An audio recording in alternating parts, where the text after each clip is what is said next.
Jamb candidates, we just concluded our lecture on reproduction in plants. Now we are looking at reproduction in mammals. And how does it go?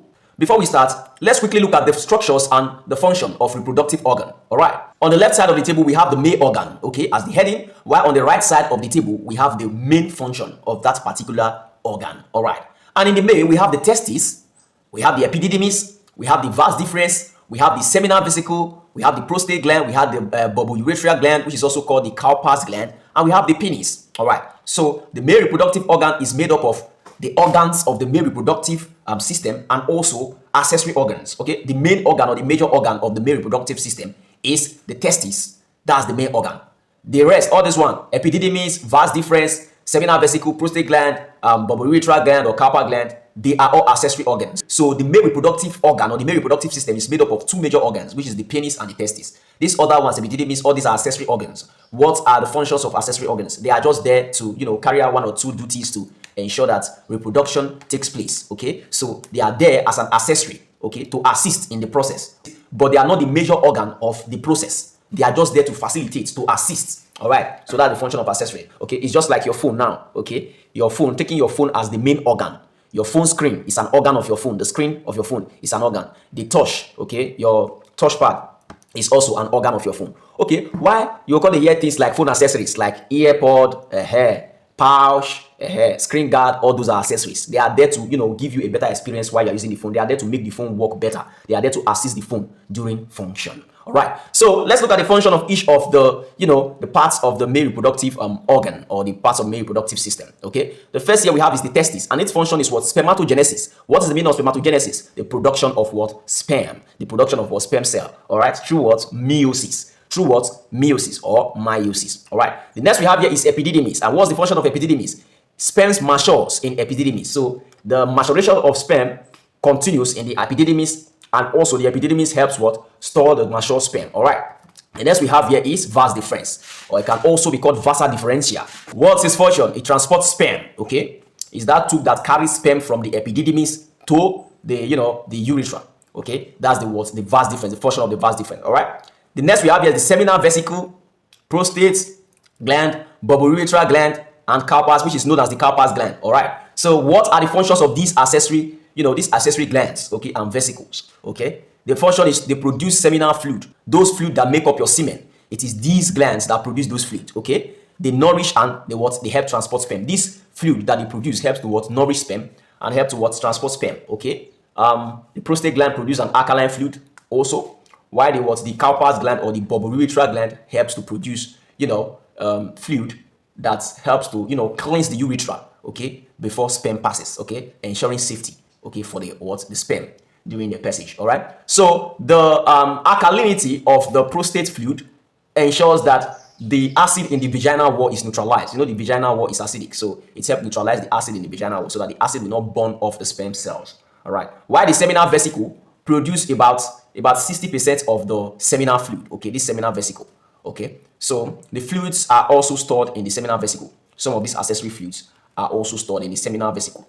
The next we have here is the penis, and the penis is called the phallus. Okay, it's called the phallus. Is that that cylindrical rod-shaped structure?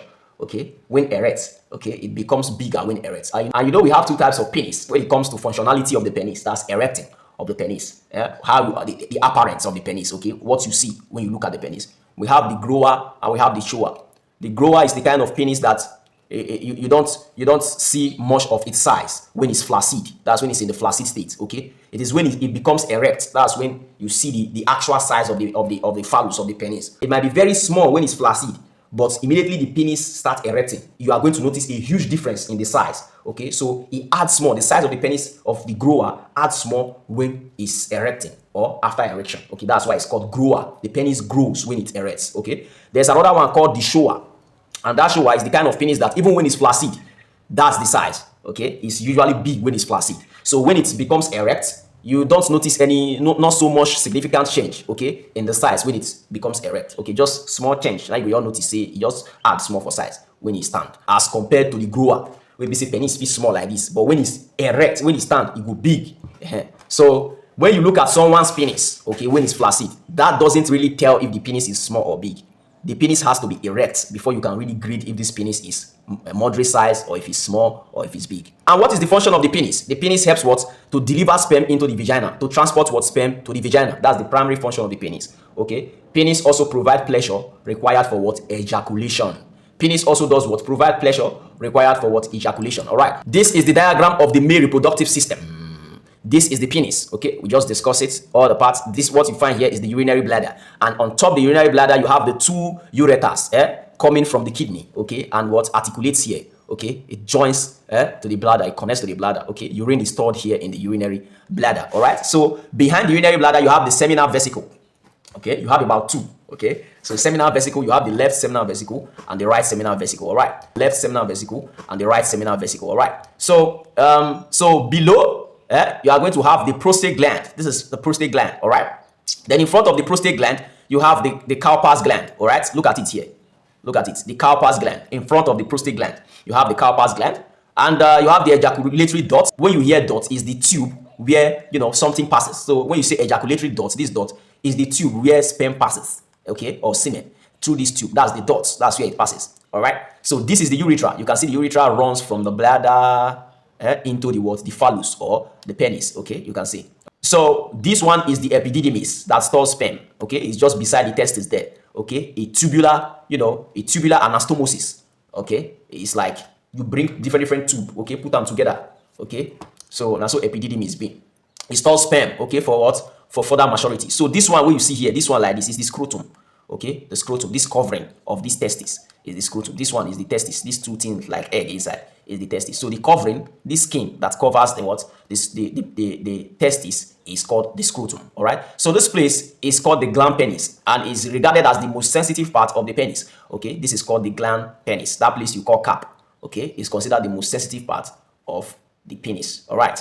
That's that for the male reproductive system and its diagram. Let's look at the female organs and the function. Okay, the parts of the female reproductive organs and their function. All right. On the left side of the table we have the female organs, while on the right hand side of the table we have the main function of that particular organ. All right. So let's quickly list them first. The first we have is ovary, we have the oviduct, we have the uterus, we have the cervix, and we have the vagina. All right. So looking at the first one we have here is the ovaries. All right. And what is the function of the ovaries? The ovaries facilitate oogenesis, which is the production of ova. Okay, the production of ova, the female reproductive material, the female gametes. All right, that's the ova, and it's also helping the secretion of estrogen and progesterone. That's its endocrine function. Its endocrine function, the secretion of estrogen and progesterone. The next we have here is the oviduct. Oviduct, also called fallopian tubes. Okay, also called fallopian tube. Okay, it also has another name again. It has three names. Either you call it oviduct, you call it fallopian tubes, or you call it uterine tube.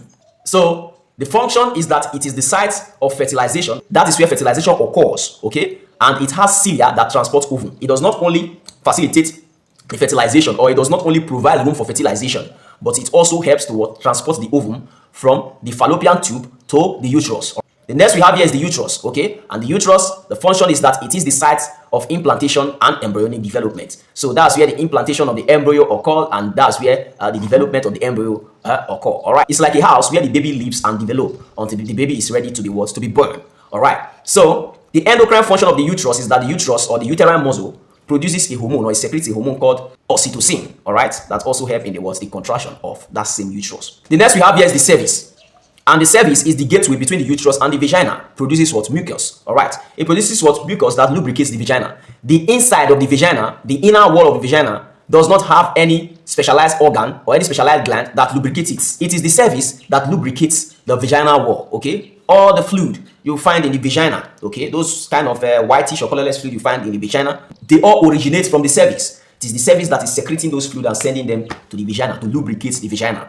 So we have the vagina. And vagina is the organ of copulation and birth canal. It's the organ of what? Sexual intercourse. That's the organ of copulation, the organ of mating. All right. It also helps to receive the sperm from the male penis, and to transport it to the fallopian tube where fertilization occurs. All right. It is also known as the birth canal. That's where the baby passes when the baby is born. The baby passes through the vagina to the exterior to be born into the earth. This is the diagram of the female reproductive organs and the female reproductive system and its organs. All right. So you can see this one is the ovarian ligament. This ligament helps to anchor the ovary. Okay, that's what holds this ovary in place. Ovarian ligament. All right. Then here is called the ovary. Okay. Why here is called what? The oviduct or fallopian tube, or you can also call it uterine tube. Okay. Why this cavity, this place is called the uterus. Okay. This is where the baby, develops. Implantation occurs here, and the baby develops here, and the baby travels down into the vagina and be born into the earth. All right. So this part is called the vagina. You can see the vaginal wall. Why this gateway into the uterus? This gateway into the uterus is called cervix. This is the diagram that shows fertilization.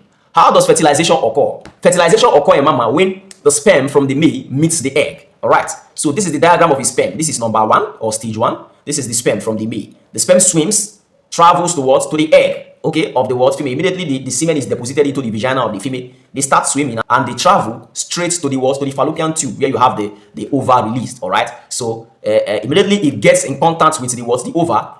It attaches to the wall of the ova. Okay. As it attaches to the wall of the ova, there's a part called zona pellucida, the acrosome of the sperm. There's a structure called acrosome that secretes an enzyme that helps to break down the wall of the ova. Okay. And immediately it breaks down the wall of the ova. Fertilization is complete. The head of the sperm attaches to the nucleus of the ova, inside the ova. All right.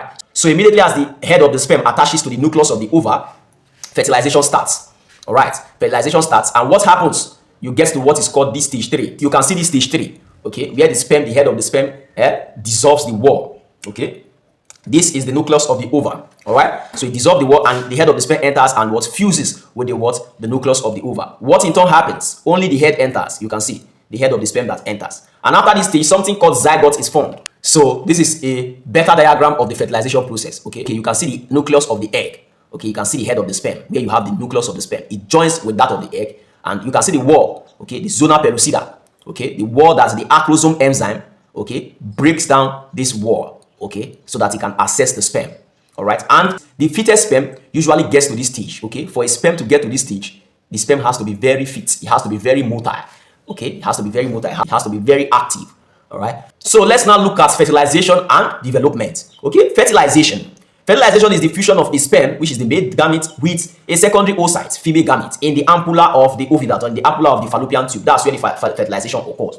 All right. So when the sperm meets the egg in the fallopian tube, okay, at the ampulla of the fallopian tube, what happens? Zygote is formed, and this zygote that is formed undergoes what is called kind of cell division called cleavage. Okay, it's a kind of cell division whereby times 2 times 2 times 2 times 2 times 2. That's the kind of division, the method of division. So remember, when the egg and the sperm fuses, you will get one cell. Okay, so when cleavage starts occurring, the cell breaks into 2. Okay, divide by 2. You now have what? 2 cells. I'm explaining cleavage to you now. You now have 2 cells. All right. So another cleavage occurs again. This one we break into 2. This one we break into 2. How many do you now have? 4. Another cleavage will occur again. You have 2 here. You have 2 here. Another cleavage will occur again. These 2 here will now be break into 2 times 2, and it occurs very fast. This one times 2.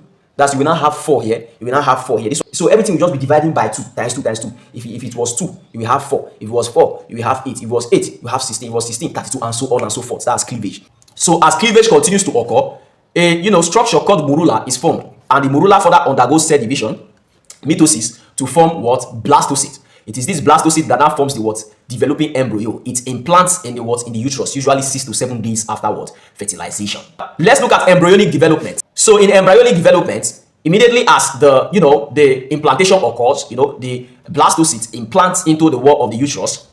The first 8 weeks of embryonic development, what happens? Oogenesis. That's what occurs. What is the meaning of oogenesis? Organs begin to develop. Okay, one of the organs that develop very fast is the heart.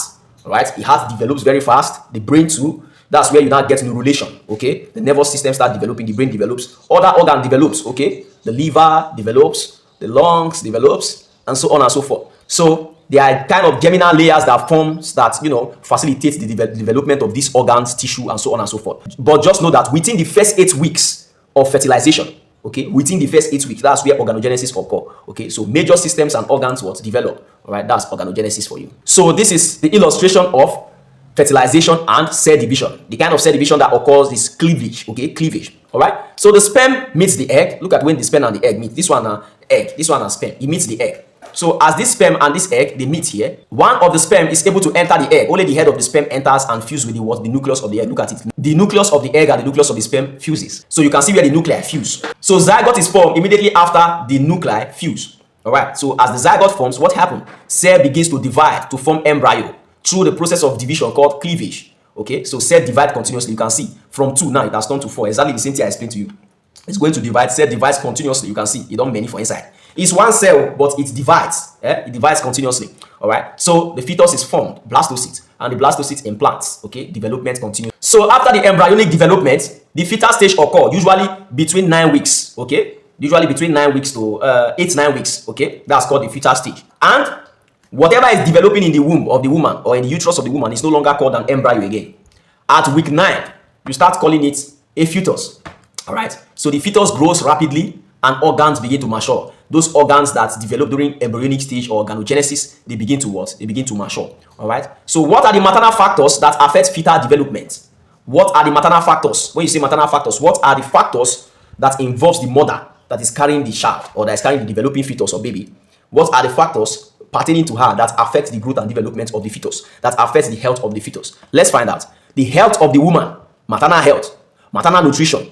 Does she get adequate nutrition? Maternal health, is she healthy? You can't have a 40 car and expect that 40 car to carry the passengers to their destination. No, because it's the woman that is carrying the baby.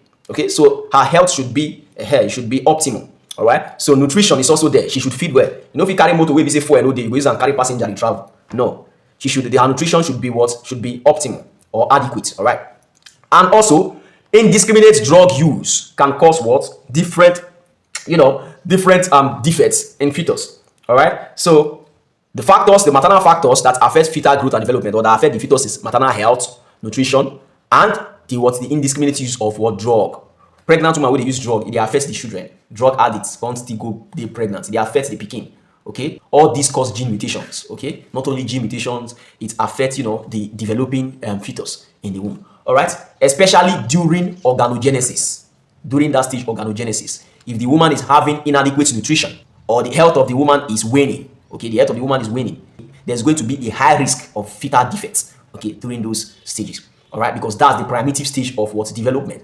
Because of inadequate nutrition on the side of the mother, the fetus can develop what is called neural tube defects. Okay, related to what? Folate deficiency. When the woman doesn't consume adequate folic acid. Okay, folate deficiency. This folate is the one that the body can use. So when you consume folic acid is present, okay, in the environment. It's present in our environment. You can't get folate raw like this. This one is the one that your body can use. So when you ingest folic acid, your body converts that folic acid to folate. Okay, because it's folate that your body can use. So folate deficiency is the major cause of neural tube defect. All right. So another one is low birth weight because of poor nutrition. Woman will know they chop when she get belly. Another one is congenital abnormalities due to what? Hard drug usage. When you say congenital abnormalities, it means abnormalities that are related to what? To birth. Okay, that are related to what? Birth, pregnancy. Okay, congenital, follow-come abnormalities. Now, so that they born you. Okay, born different as they talk. All right. So example of such drug is what? Alcohol. Certain antibiotics, certain drugs, cannabis, smoking, cocaine. All those drugs can affect what? Fetal growth and development. Let's look at modern methods of reproduction. They include in vitro fertilization, also called IVF, and this is also part of IVF, intracytoplasmic sperm injection.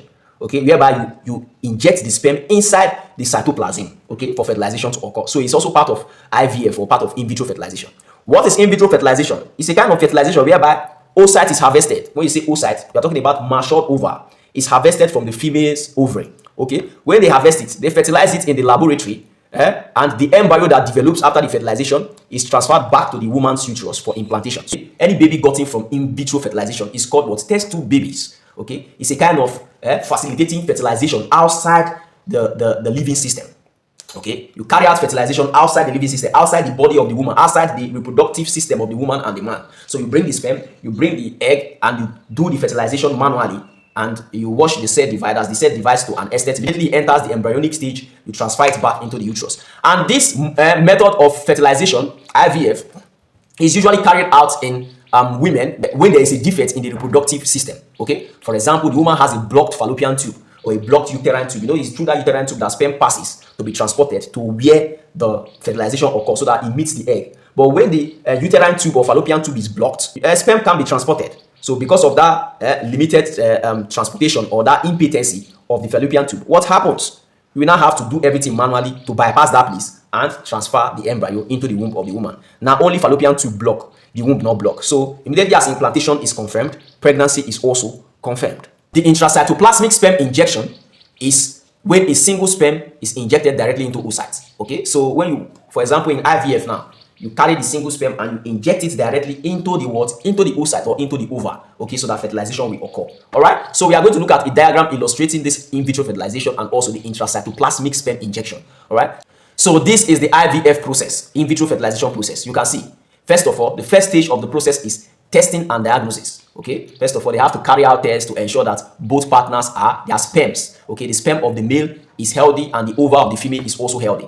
And after that, ovarian stimulation is carried out.